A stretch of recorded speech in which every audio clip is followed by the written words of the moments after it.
ইন্ডিয়ার largest eye care brand লেন্সকার্টের IPO এসেছে শেয়ার বাজারে গত 31শে অক্টোবর থেকে 4 নভেম্বর, মানে 31 অক্টোবর থেকে 4 নভেম্বর অবধি আইপিওটা থাকবে। আইপিওর যে ব্র্যান্ড প্রাইস, যেটা অ্যাপ্লিকেশন করা, সেটা 382 টাকা থেকে 402 টাকা অবধি আছে। মোটামুটি এক একটা লটে 37টা কোয়ান্টিটি, তো 14,874 টাকা পার লট মোটামুটি ইনভেস্টমেন্ট যেটা দেখা যাচ্ছে।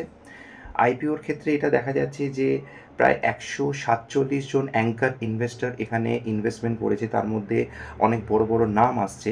প্রায় 3268 কোটি টাকা তাদের কাছ থেকে ইনভেস্টমেন্ট পেয়েছে কোম্পানি। বড় নামগুলোর মধ্যে SoftBank, Goldman Sachs, BlackRock. Mutual fund, বড় বড় মিউচুয়াল ফান্ড হাউসের নাম আসছে White Oak, Axis, SBI, HDFC. এছাড়া বড় ইনভেস্টর নাম আসছে রাধাকৃষ্ণ ধামানি। এবার প্রশ্ন আসছে যে কোম্পানি তে ইনভেস্ট করা উচিত কি না, এর একটা মানুষের মধ্যে প্রশ্ন আসছে যে কতটা ভালো বা খারাপ হবে।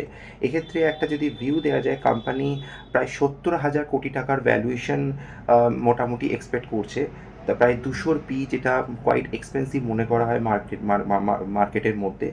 এছাড়াও হচ্ছে কোম্পানির যেটা পজিটিভ দিক হচ্ছে, brand is very good, promoter is very good, growth almost 23-24% growth, segment is very good segment eye care. আর কোম্পানি যে একটা মানে একটা sustainable eye care brand build করেছে, যেটা একটা মানে pocket friendly eye care brand বলা যেতে পারে। Profitable company, recently company profitable হয়েছে। ভ্যালুয়েশন ওয়াইজ এটা একটু এক্সপেন্সিভ। মানে এটা মার্কেট যারা অ্যানালিস্ট তাদের এটা বক্তব্য, ভ্যালুয়েশন ওয়াইজ কিছুটা এক্সপেন্সিভ হচ্ছে। তো যেক্ষেত্রে যেসব ইনভেস্টর যারা মোটামুটি লং টার্ম অ্যাগ্রেসিভ ইনভেস্টর আছে, তাদের জন্য এটা ভালো হতে পারে। বাদ বাকিদের জন্য তারা তাদের নিজেদের ব্যক্তিগত ভিউ নিয়ে এটা অ্যানালিসিস করে বিষয়টাকে জাজ করতে হবে। আপনাদের যদি কিছু মতামত থাকে আমাকে জানাতে পারেন, লেন্সকার্টের আইপিও ইনভেস্টমেন্ট করা উচিত কিনা ভ্যালুয়েশন ওয়াইজ। আমি যেটুকু ডেটা ইনফরমেশন ওয়াইজ ব্যাপারটা আইডিয়াটা দিলাম।